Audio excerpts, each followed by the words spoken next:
يوم الدين إياك نعبد وإياك نستعين اهدنا الصراط المستقيم صراط الذين أنعمت عليهم غير المغضوب عليهم ولا الضالين. بسم الله الرحمن الرحيم. الله لا إله إلا هو الحي القيوم لا تأخذه سنة ولا نوم له ما في السماوات وما في الأرض من ذا الذي يشفع عنده إلا بإذنه يعلم ما بين أيديهم وما خلفهم ولا يحيطون بشيء من علمه إلا بما شاء وسع كرسيه السماوات والأرض ولا يؤوده حفظهما وهو العلي العظيم. ربنا آتنا في الدنيا حسنة وفي الآخرة حسنة وقنا عذاب النار والحمد لله رب العالمين.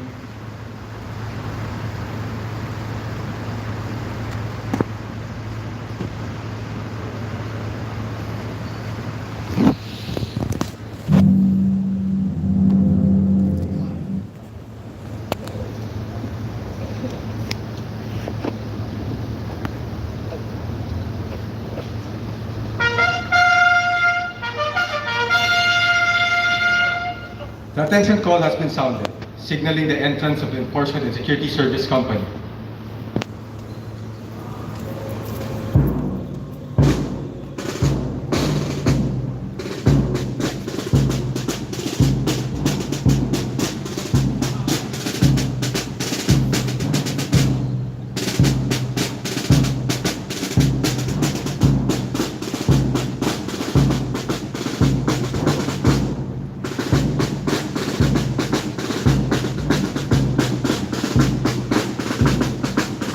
February 6, 1902, Harbor Police was established, beginning the first Bureau of Customs Group, specifically tasked with the enforcement of customs law. It was also at this time that the Philippines Customs Service was created, which would be the Bureau of Customs Law Enforcement Group until July 1, 1947. After the Harbor Police was organized into the Customs Patrol Service under Executive Order No.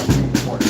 On February 28, 1958, the Customs Patrol Service went through another reorganization.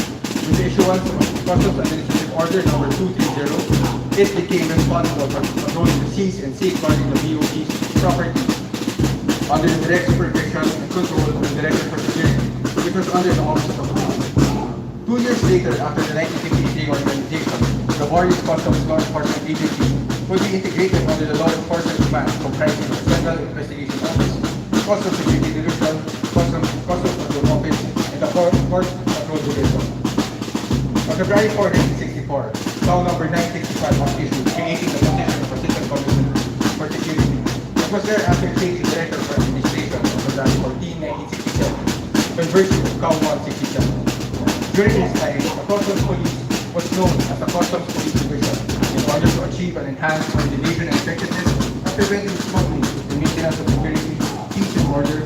Different units were based under the Metropolitan Police Service. With its success, Law No. 0276 was issued on January 7, 1976, which integrated all Customs Police units in the Bureau of Customs in one command called the National Customs Police. In March 1967, the National Customs Police was renamed to the Enforcement and Security Service.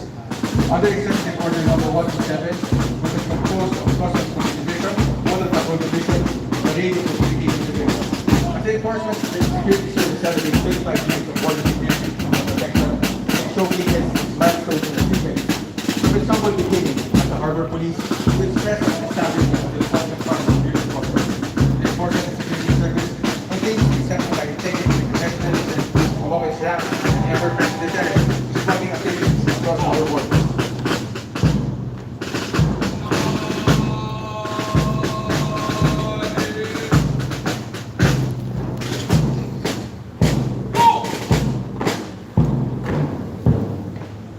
Ladies and gentlemen, the Enforcement and Security Service Company. A round of applause, please.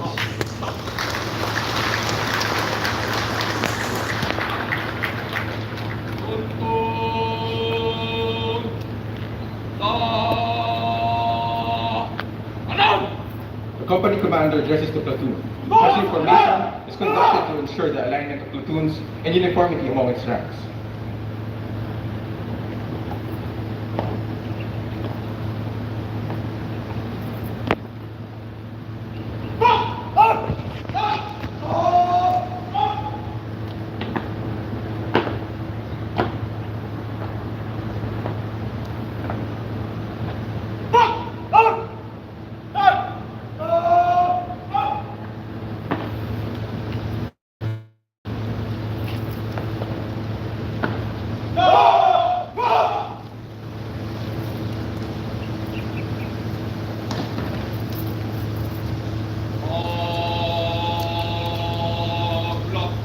Company commander counts the troops.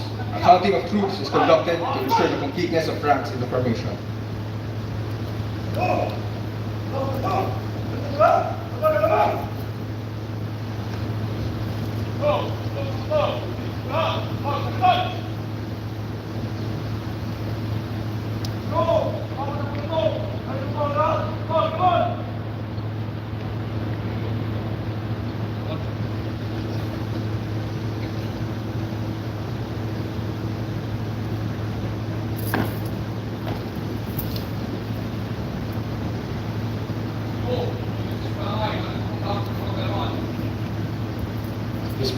The company commander faces about, salutes and render to the guest of honor, sir, the platoons all present and accounted for.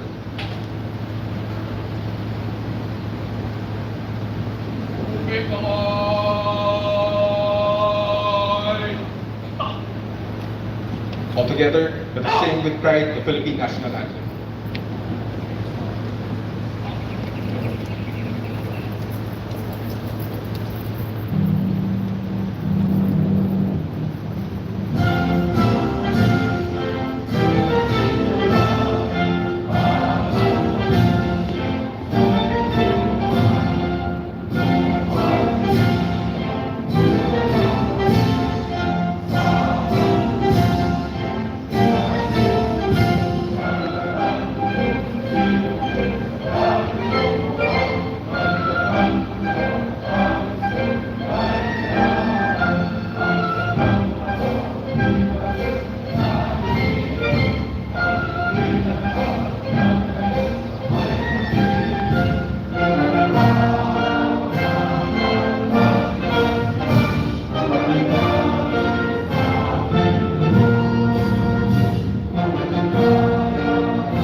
Itaas po natin ang ating kanang kamay para sa panunumpa ng katapatan sa watawat at sumunod sa akin.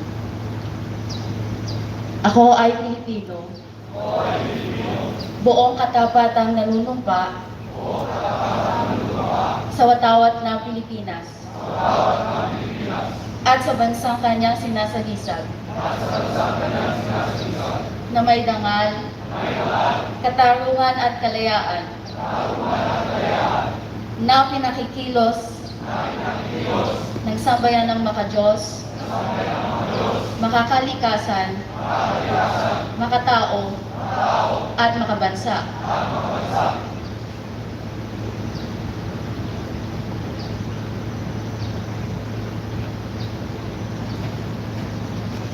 Let us raise your right hand for the frontliners' commitment to service and repeat after me. I am a customs officer and a frontliner. I am sure to serve the public with utmost care, fidelity, and promptness.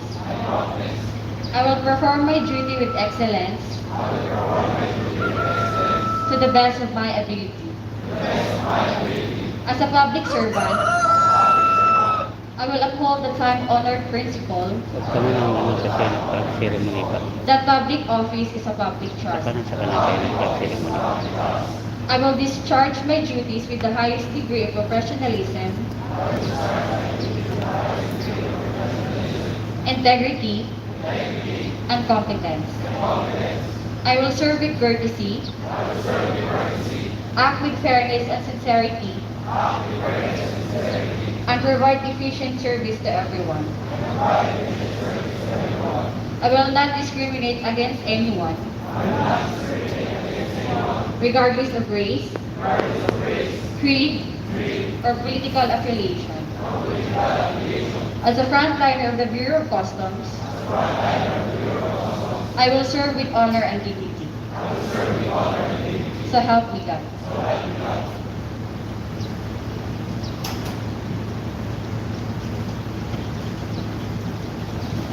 Taas po natin ang ating kanang kamay para sa panunumpa ng likod bayan.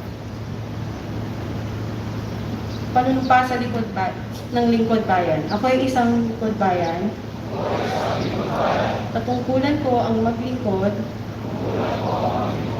ng buong katapatan at kahusayan at makatulong sa katatagan at kaunlaran ng aking bayan.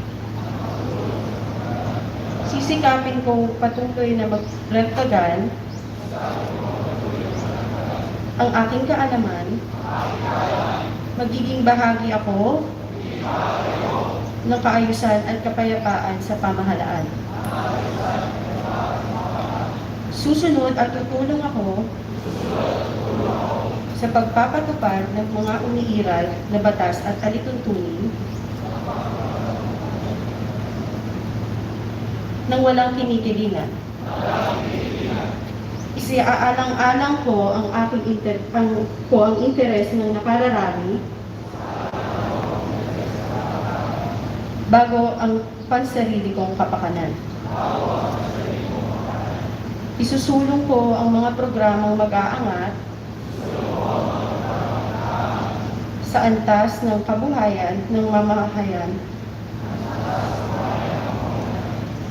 Aktibo akong makikibahagi sa mga dakilang layunin sa lipunan.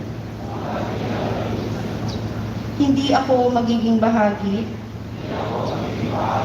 at isisiwalat ko ang anumang katiwalian na makakaabot sa aking kaalaman. Gagawin ko kapaki-pakinabang ang bawat sandali sa lahat ng panahon. Sisikapin kong matugon sa mga hamon sa lingkod bayan. Ang lahat ng ito para sa ating dakilang lumikha at sa ating bayan, kasihan nawa ako ng may gapat.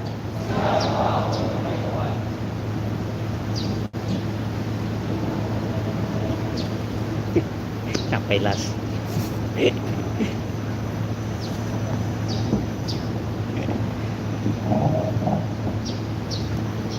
Ladies and gentlemen, we will call on the Acting Director of Enforcement and Security Service, Special Police Chief Isabelo Itibayan, to give his welcome remarks.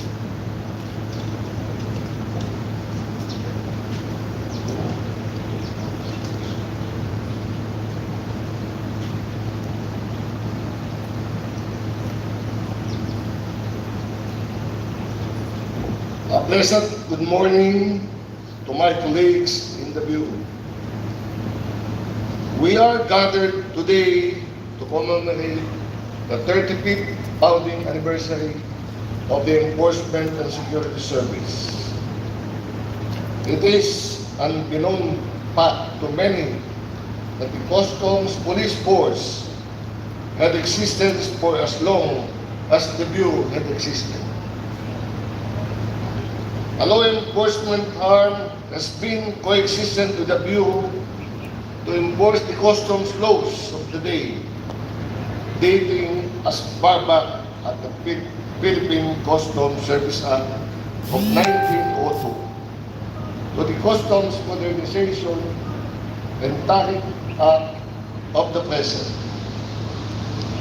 What was called the Harbor Police underwent multiple reorganizations and was known by different names, from the Customs Metropolitan Police Service, the National Customs Police, and finally, the Enforcement and Security Service as it is known today.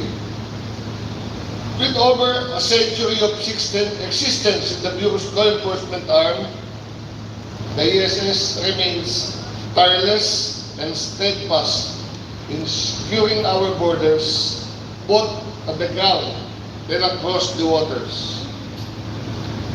Today, the ESS is more vigorous than ever in implementing heightened security measures to achieve its mission to protect our borders and safeguard national and economic society. Among the accomplishment of the Enforcement and Security Service is most noteworthy to mention in showing pride and honor that we have produced one senator, several congressmen, and our 4 brilliant customs commissioners. On this day, the ESS pledges its renewed commitment to the mission of the Bureau of Customs, again, to strengthen border order, control, and to achieve national security and economic prosperity. Maraming salamat po sa inyong lahat.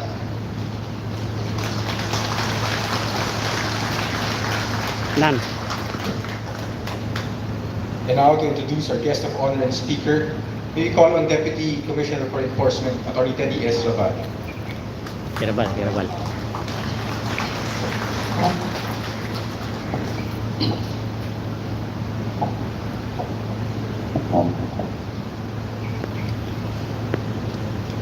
Colleagues in the Bureau, our guest of honor and speaker is no stranger to the Bureau of Customs as well as to the Enforcement and Security Service. That is because he started his career in the Customs Enforcement and Security Service as a special agent 22 years ago. He was later promoted as a special investigator, then as intelligence officer, and was later designated as officer in charge of the Intelligence Division of the Manila International Container Port and the Port of Manila until 2013. Literally, our guest of honor rose from the ranks. He also held the positions of Intelligence Officer 3 and 4 until he was appointed Director 3 in 2021. Finally, in February 13 of this year, he formally assumed as the Commissioner of Customs pursuant to the appointment issued by President Ferdinand R. Marcos Jr. Today, ladies and gentlemen, we not only celebrate the history and accomplishment of the Enforcement and Security Service, but we also acknowledge the victory of the men and women of this service, particularly the man whose career has come full circle. Ladies and gentlemen, I am humbled to introduce Commissioner Bienvenido Bayo Rubio.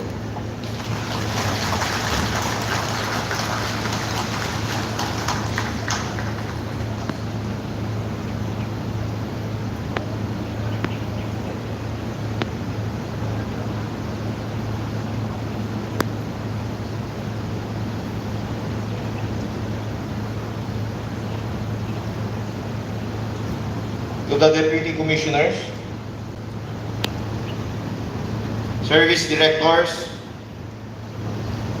esteemed fellow workers in government, good morning.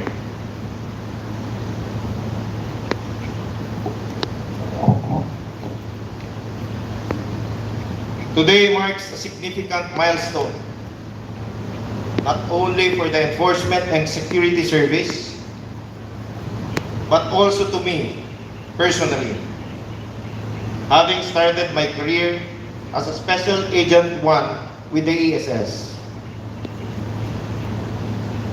This entry-level position opened a lot of platforms to improve my capabilities and learn the ropes at the Bureau.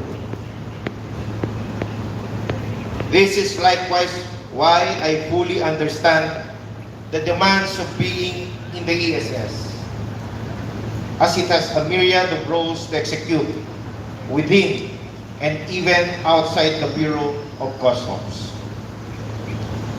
And these roles are what we celebrate in today's occasion. For this year's anniversary of the Enforcement and Security Service, we give due recognition to your accomplishments over the past years, which are all a result of embodying our core values and putting the safety of the Bureau and our countrymen ahead of yours. What the ESS has attained in 2022 and in the early months of 2023 is a reflection of your dedication to duty and your commitment to our campaign to curb smuggling. In 2022, the total value of the 397 seized shipments amounted to 1.44 billion, with an additional 667,000 in duties and taxes. For the first quarter of 2023, you have already seized 81 shipments from January to March, with an estimated value of 999.474 million, just a little under a billion in the first 3 months of 2023. This trend is also evident in the BOC ESS operation results in marked petroleum products, with 18 billion liters for 2022 and 4 billion liters in just a few months this 2023.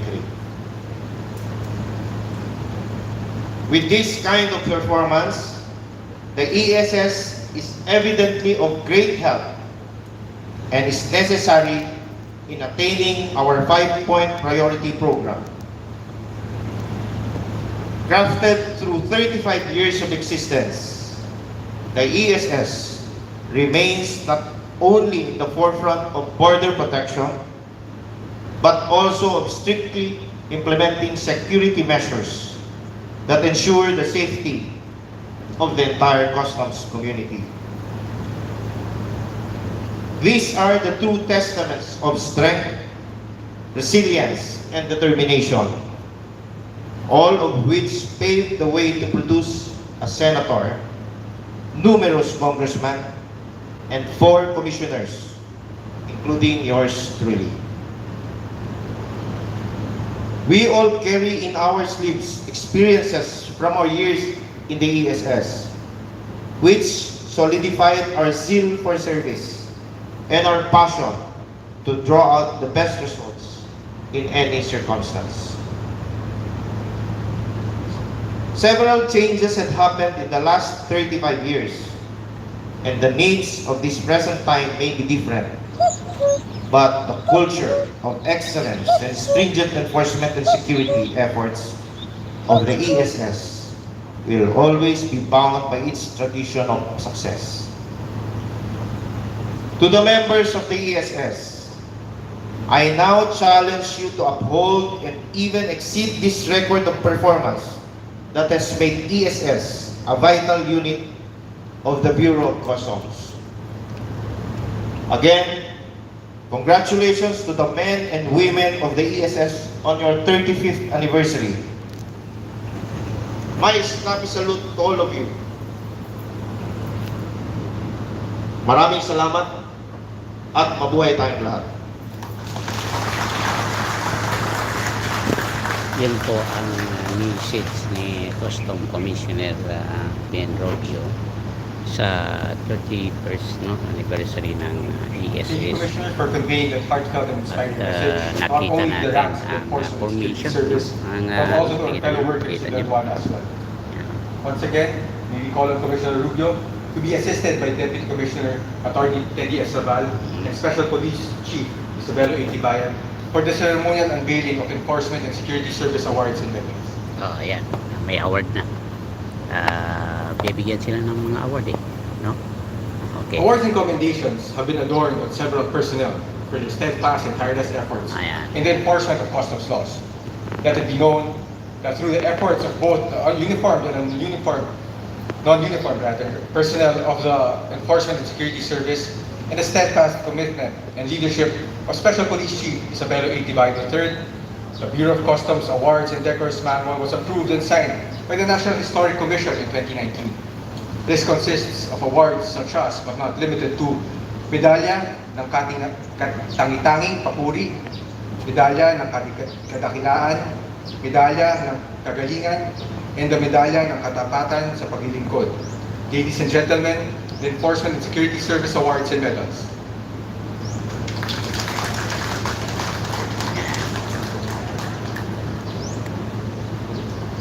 We will now proceed with the awarding of the Enforcement and Security Service offices and retirees. The various awards and commendations are given to our officers and personnel for their commitment in protecting our borders from the elements which pose a risk to national security and the inimical effects of smuggling to our economy. Maybe once again call Commissioner Rubio to be assisted by Deputy Commissioner Laval and Special Police Chief Isabelo Tibayan for the awarding.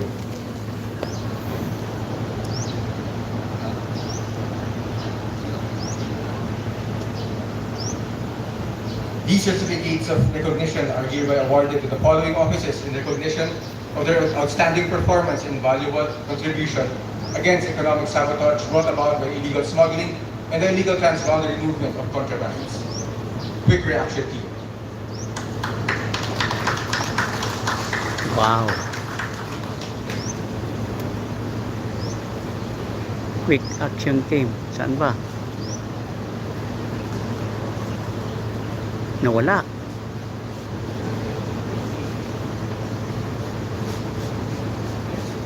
Ay, Customs Firearms and Enforcement Unit. Firearms and Enforcement Unit. Oh, okay, si ano. No. Si Ordonya.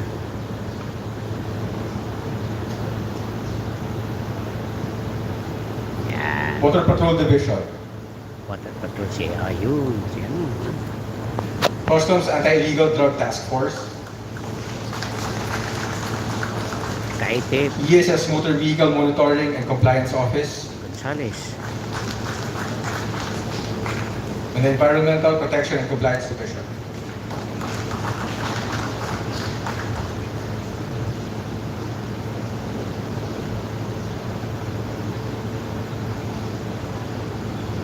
Mobile. Gonzales. Yan.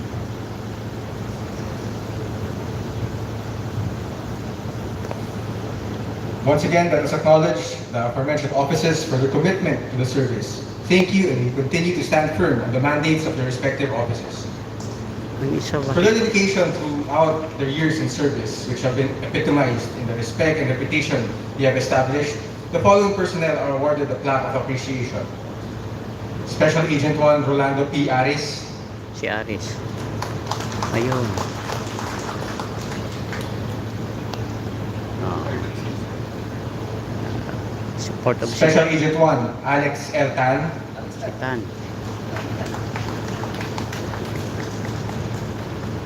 Special Police Captain Cesar P. Albano, Si Special Police Captain Angelito Cruz, Cruz. San Fernando. Special Agent 1 Hermi Nelgido V. Ikban,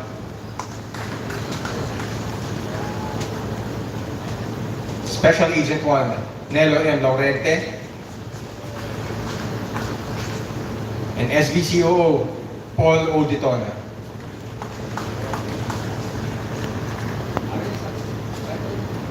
Bakit wala si Cesar?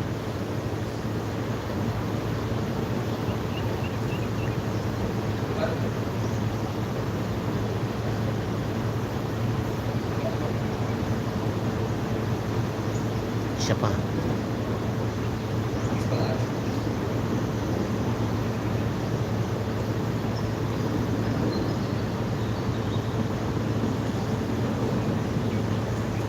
Si Aris.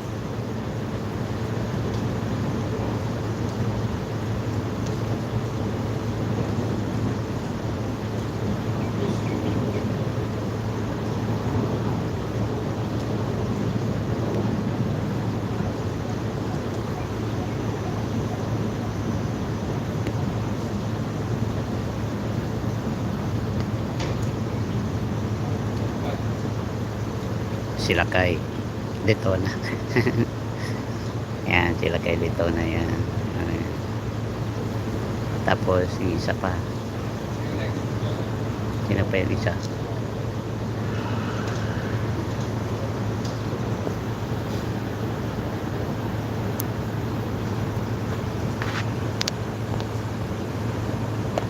May isa pa.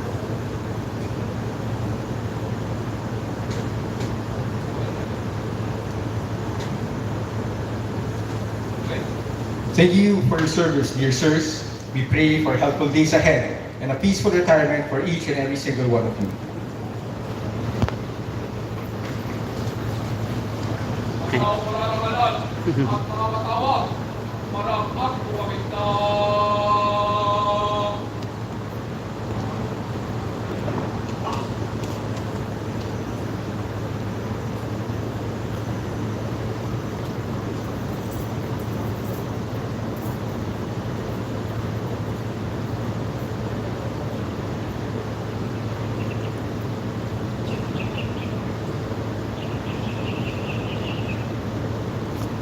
May we call on Commissioner Rubio to be assisted once again by Deputy Commissioner Attorney Raval and Special Police Chief Isabel Tibayan to present the Enforcement and Security Service plaque of recognition to the following personnel for their invaluable service they have rendered to the organization.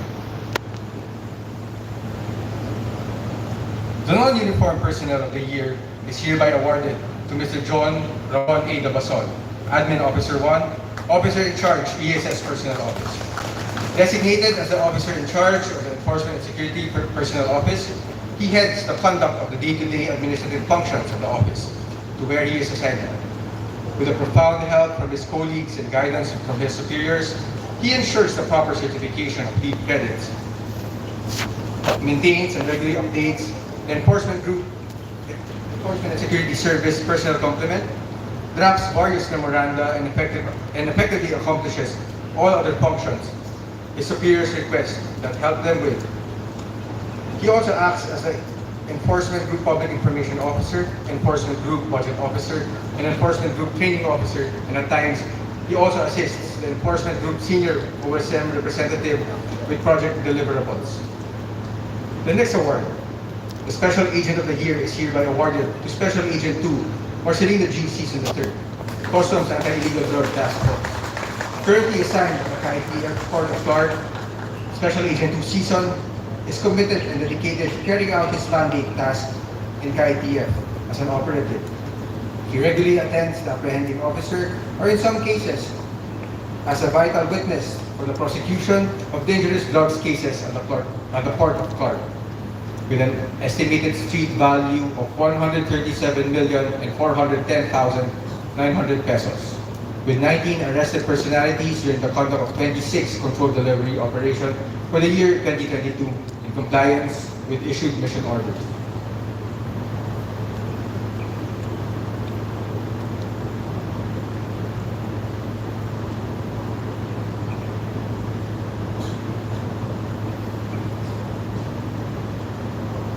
The District Commander of the Year is hereby awarded to Special Police Captain Arnel A. Bailosis, District Commander, Port of Clark.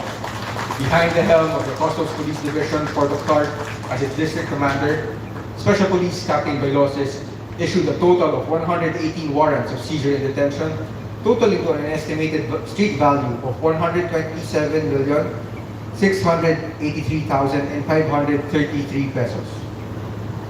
He also leads the charge to bolster the border security by preventing the entry of goods which are inimical to national security and public health, and to prevent and suppress smuggling and other customs fraud through advanced intelligence information. A heartfelt congratulations on this well-deserved recognition to all our awardees.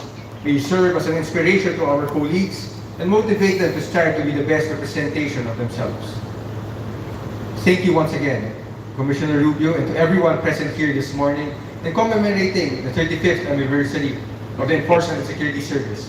May I join everyone to wholeheartedly sing Mabunin ang Duana.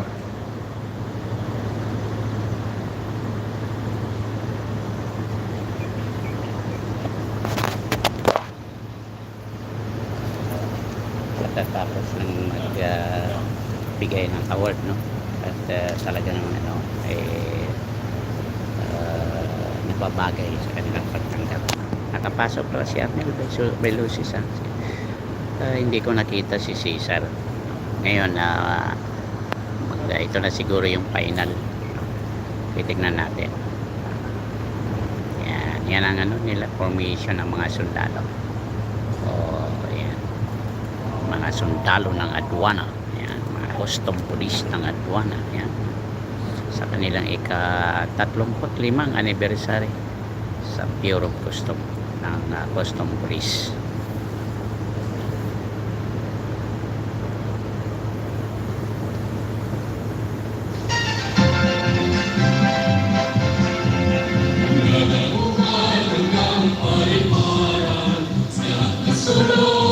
Ang karagatan kawalay masiglang buwis para sa bayan, mula sa hintawin hanggang pagawaan, mula sa pagdalang sa kalakalan, nagwalang ang tulay na nagunay, ating itang bayan sa sandaigdigan, pangalagaan natin ang kapaligiran, pasiklarin natin ang pamilihan, kapit bisip tayo ng tulungan, sa pagbubuklog ng ating pamayanan.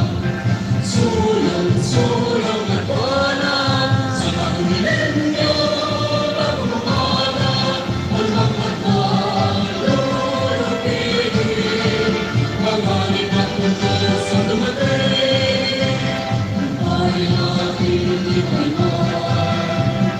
Kapunin natin ang bandila, sa gagyan ng Jerusalem, itapunin ang aming aduana.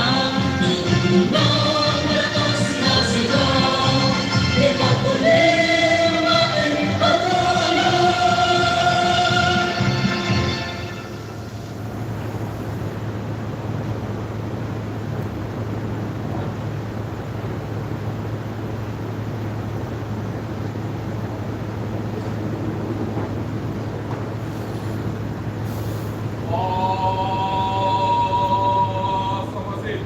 Company commander commands, orders the troops to pass on the queue.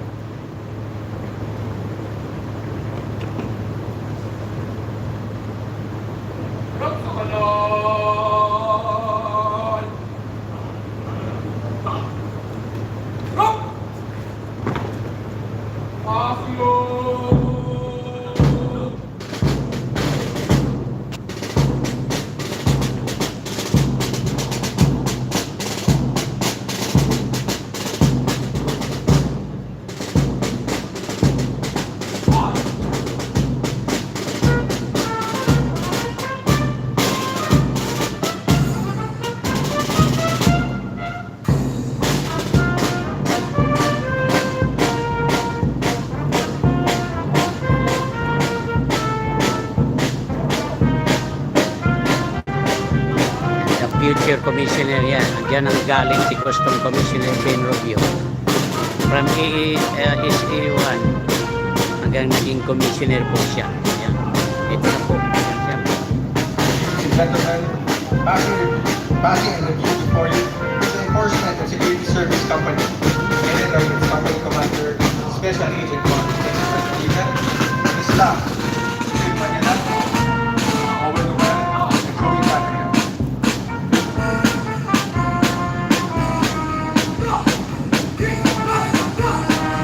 First platoon leader, Special Agent Juan, Anthem.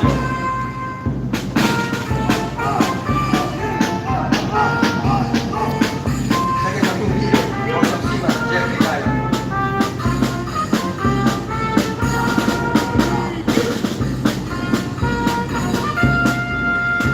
gentlemen, our honors past before you, we request everyone to please stand and render the appropriate service.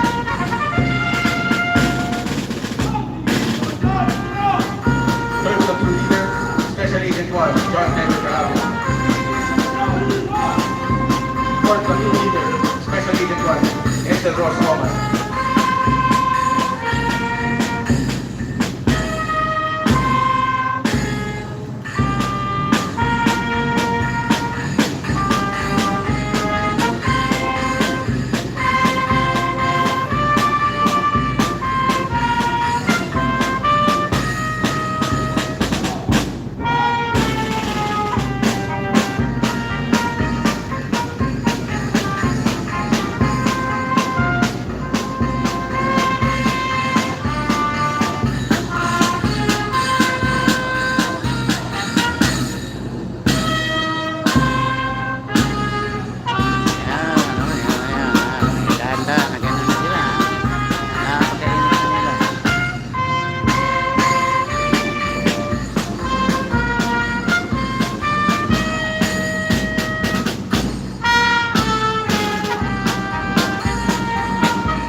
Before we conclude this morning's activity, may we call on Deputy Commissioner Raval and Special Police Chief Isabelo Tibayan to award a plaque of appreciation to Commissioner Rubio.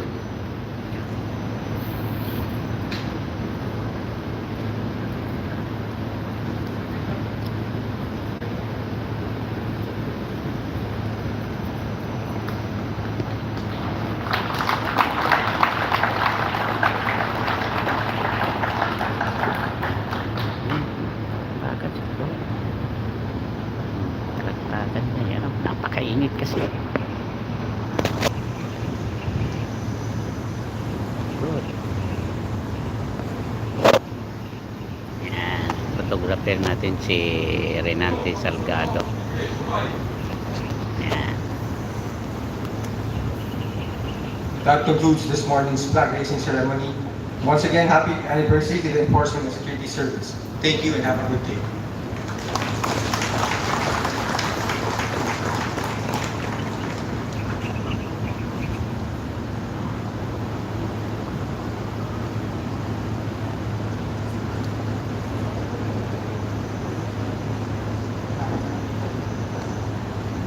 Kita niyo mukha nila.